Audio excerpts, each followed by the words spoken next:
যোৱাকালি ডিব্ৰুগড় জিলাৰ অন্তৰ্গত ডিব্ৰু মহাবিদ্যালয়ত ছাত্ৰ একতা সভাৰ সাধাৰণ নিৰ্বাচন আছিল আৰু উক্ত নিৰ্বাচনত AASU সমৰ্থিত আৰু অসম গণ পৰিষদৰ ভাতৃ সংগঠন অসম ছাত্ৰ পৰিষদৰ সমৰ্থিত প্ৰাৰ্থীসকলৰ মাজত কিছু ক্ষেত্ৰত আচলতে কাজিয়াৰ সূত্ৰপাত সৃষ্টি হয় আৰু উক্ত কাজিয়াৰ হোৱাৰ পাছত আমাৰ ছাত্ৰ সন্থাৰ এগৰাকী কৰ্মীক মূৰত দাৰে আঘাত কৰা হৈছে আৰু ইতিমধ্যে 5টা চিলাই মূৰত তেখেতৰ পৰিছে আৰু পৰৱৰ্তী সময়ত পুলিচ প্ৰশাসন আহি গোটেই পৰিস্থিতি নিয়ন্ত্ৰণ কৰে আৰু ছাত্ৰ পৰিষদৰ সদস্যজনক আটক কৰা বুলি আমাক পুলিচ কৰ্তৃপক্ষই জনাইছিল। কিন্তু আমি পাছত জানিবলৈ পালো যে ৰাজনৈতিক স্বাৰ্থত পুলিচ প্ৰশাসনক ব্যৱহাৰ কৰি পৰৱৰ্তী সময়ত অৰ্থাৎ আজি ছাত্ৰ সন্থাৰ ডিব্ৰুগড়স্থিত ডিব্ৰুগড় জিলা ছাত্ৰ সন্থাৰ মুখ্য কাৰ্যালয়ত শ্বহীদ ভৱনত পুলিচে প্ৰৱেশ কৰে আৰু ডিব্ৰুগড় জিলাৰ যিগৰাকী আৰক্ষী অধীক্ষক চেতাং মিশ্ৰকে প্ৰমুখ্য কৰি তেখেতৰ নেতৃত্বত এডিচনেল SP সহ কেইবাগৰাকীও উচ্চপদস্থ বিষয়া আৰু এটা পুলিচৰ বাহিনীৰ বৃহৎ দলে ছাত্ৰ সন্থাৰ শ্বহীদ ভৱনৰ কাৰ্যালয়ত জীৱনত আচলতে কেতিয়াও পুলিচ ছাত্ৰ সন্থাৰ কাৰ্যালয়ত তেনেকৈ প্ৰৱেশ কৰা নাছিল। ছাত্ৰ সন্থাৰ কাৰ্যালয়টো বা এই শ্বহীদ ভৱনটোত কি কাম কাজ হয় সেয়া ডিব্ৰুগড় জিলাবাসী ৰাইজে জানে যে তাত শ্বহীদ ন্যাস এটা আছে, তাত কম্পিউটাৰ চেণ্টাৰ আছে আৰু বিভিন্ন শৈক্ষিক কাম কাজ তাত আচলতে সংঘটিত হয় আৰু সেই অনুষ্ঠানটোত সেই শ্বহীদ ভৱনত আৰক্ষী অধীক্ষকৰ নেতৃত্বত প্ৰৱেশ কৰি ছাত্ৰ সন্থাৰ যিমানবিলাক কৰ্মীয়ে সেই সময়ত অফিচটোত উপস্থিত আছিল সকলোকে বৰ্বৰভাৱে তাত মাৰপিট কৰে আৰু চুচুৰাই গাড়ীত বহাই তেখেতসকলে লৈ যোৱা হয় আৰু সেই সময়ত তেখেতসকলে উল্লেখ কৰিছে SP গৰাকীয়ে উল্লেখ কৰিছে যে তাত অভিভাৱক মন্ত্ৰীৰ নিৰ্দেশ আছে, গতিকে অভিভাৱক মন্ত্ৰীৰ নিৰ্দেশ আছে তেখেতসকলে গ্ৰেপ্তাৰ কৰিব লাগিব, চালান দিব লাগিব, নহলে ট্ৰেন্সফাৰ হ'ব, এনেকুৱা ধৰণৰ কথা তাত উল্লেখ কৰিছে আৰু সম্পূৰ্ণ ৰাজনৈতিকভাৱে পুলিচ ব্যৱহাৰ কৰি গোটেই ছাত্ৰ সন্থাৰ 15ৰ পৰা 20 গৰাকী কৰ্মীক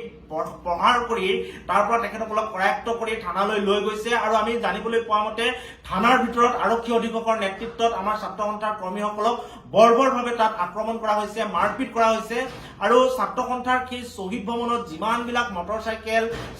আছিল সেই আটাইবিলাক পুলিচে জব্দ কৰি লৈ যোৱা আমি দেখিবলৈ পাইছো বা তেখেতসকলে টেংকাৰ ক্ৰেংক ব্যৱহাৰ কৰিছে, ব্যৱহাৰ কৰি প্ৰায় 20ৰ পৰা 25খন মটৰচাইকেল এতিয়ালৈকে ছাত্ৰ সন্থাৰ কাৰ্যালয়ত লৈ যোৱা আমি দেখিবলৈ পাইছো। এক প্ৰকাৰ আচলতে প্ৰশাসন কৰা হৈছে, ছাত্ৰ সন্থাৰ কৰ্মীসকলক বৰ্বৰভাৱে অত্যাচাৰ কৰা হৈছে আৰু তেখেতসকলে বৰ্তমান চৰকাৰ অৰ্থাৎ বিজেপি দলৰ সহযোগী দল হিচাপে চৰকাৰত যিহেতু আছে আৰু অতুল বৰাৰ নেতৃত্বতে গোটেই যে কামটো সংগঠিত হৈছে এই কথাটো ইতিমধ্যে নিশ্চিত হৈছে আৰু পুলিচ প্ৰশাসনটো স্বতন্ত্ৰ হ'ব লাগে, পুলিচ প্ৰশাসনে নিৰপেক্ষভাৱে গোটেই বিষয়টো তদন্ত কৰিব লাগে। বিনা হকত ছাত্ৰ সন্থাৰ 15ৰ পৰা 20 গৰাকী কৰ্মীক ছাত্ৰ সন্থাৰ কাৰ্যালয় শ্বহীদ ভৱনৰ ভিতৰত প্ৰৱেশ কৰি মাৰপিট কৰিব, ছাত্ৰ সন্থাৰ কাৰ্যালয়ৰ পৰা উঠাই লৈ যাব,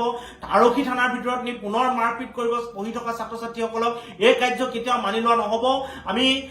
যিসকল পুলিচ বিষয়া এই কামটো কৰিছে ডিব্ৰুগড় জিলাৰ আৰক্ষী অধীক্ষকৰ নেতৃত্বত আমি সকলোকে গৰিহণা দিছো আৰু তেখেতসকলে ইতিমধ্যে স্পষ্টকৈ সেই সময়ত যি সময়ত মাৰপিট কৰিছিল সেই সময়ত কৈছে যে অভিভাৱক মন্ত্ৰীৰ নেতৃত্বত গোটেই কামটো হৈছে, অভিভাৱক মন্ত্ৰীৰ নিৰ্দেশ আছে। গতিকে আমি অতুল বৰা ডাঙৰীয়াকো সকীয়াই দিব বিচাৰিছো তেখেতে যিটো সংগঠনৰ পৰা গৈছে সেইটো সংগঠনৰ কৰ্মীসকলৰ ওপৰত মাৰপিট কৰিবৰ কাৰণে তেখেতে এনেকুৱা ধৰণৰ অমানৱীয় বৰ্বৰভাৱে যি আচলতে অত্যাচাৰ কৰিছে এই কাণ্ড গৰিহণাৰ যোগ্য। তেখেতক আমি সকিয়নি প্ৰদান কৰিছো। ছাত্ৰ সন্থাৰ কৰ্মীৰ ওপৰত পৰা প্ৰতিটো কোবৰ কিন্তু হিচাপ হ'ব, প্ৰতিটো কোবৰ হিচাপ তেখেতসকলে দিব লাগিব। এনেকুৱা ধৰণৰ কাৰ্য আহি থাকিবলগীয়া দিনত কোনো কাৰণত সহ্য কৰা নহ'ব আৰু আমি পুলিচ প্ৰশাসনকো জনাই দিছো অনাহকত আপোনালোকে ছাত্ৰ সন্থাৰ কৰ্মীসকলৰ ওপৰত যিদৰে বৰ্বৰভাৱে আক্ৰমণ কৰিলে, থানাৰ ভিতৰত যিদৰে আপোনালোকে বৰ্বৰভাৱে আক্ৰমণ কৰিছে ইয়াক আমি ছাত্ৰ সন্থাৰ কৰ্মীসকলে কেতিয়াও আমি সহজভাৱে গ্ৰহণ নকৰো। সন্ধিয়াৰ ভিতৰত যদি আপোনালোকে ছাত্ৰ সন্থাৰ কৰ্মীসকলক বিনা চৰ্তে মুকলি কৰি নিদিয়ে আৰু কি কাৰণে মাৰপিট কৰিবলগীয়া হ'ল সেই কথা বতৰাবিলাক যদি ৰাজহুৱা নকৰে অহাকালিলৈ কিন্তু ছাত্ৰ সন্থাৰ নেতৃত্বত সমগ্ৰ অসমৰ প্ৰতিখন আঞ্চলিকত আমি ধাৰাবাহিকভাৱে আন্দোলনৰ কাৰ্যসূচী গ্ৰহণ কৰিম। ছাত্ৰ সন্থাৰ কৰ্মীৰ ওপৰত ৰাজনৈতিক হেঁচা প্ৰয়োগ কৰি পুলিচৰ দ্বাৰা এনেকুৱা ধৰণৰ মাৰপিট কৰিব, বৰ্বৰ আক্ৰমণ কৰিব,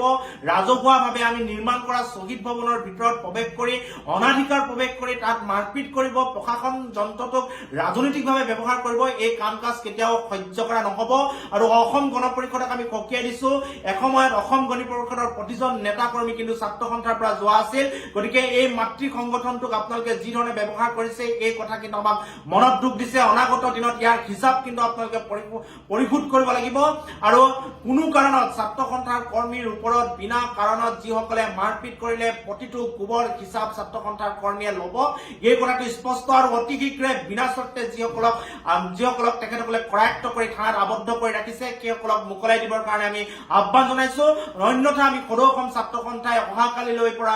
কালিলৈৰ পৰা আমি সমগ্ৰ অসমৰ প্ৰতিখন আঞ্চলিক ছাত্ৰ সন্থাত আমি প্ৰতিবাদী কাৰ্যসূচী ঘোষণা কৰিম প্ৰতিবাদী কাৰ্যসূচী ৰূপায়ণ কৰিম আৰু এই বৰ্বৰ আক্ৰমণ আমি কোনো কাৰণত সহ্য নকৰো আমি চৰকাৰকো জনাইছো এই কথা-বাৰ্তা অসম গণ পৰিষদ দলৰ সভাপতি সম্পাদক কাৰ্যকৰী সভাপতি সকলোকে আমি কথা-বাৰ্তা জনাইছো ছাত্ৰ সন্থাৰ কৰ্মীৰ ওপৰত বিনা কাৰণত কৰা এই আক্ৰমণ কোনো কাৰণত ছাত্ৰ সন্থাৰ কৰ্মীয়ে মানি নলয় বিনা চৰ্তে আপোনালোকে গোটেই কিজনক মুক্তি দিয়ক আৰু পুলিচ প্ৰশাসনক যে ৰাজনৈতিকভাৱে ব্যৱহাৰ কৰিছে এই কথা-বাৰ্তা আজি স্পষ্ট হৈ গৈছে গতিকে এইবিলাক কাৰ্যৰ পৰা বিৰত থাকক আৰু ছাত্ৰ সন্থাই অহাকালিলৈৰ পৰা প্ৰতিখন আঞ্চলিক ছাত্ৰ সন্থাতে আমি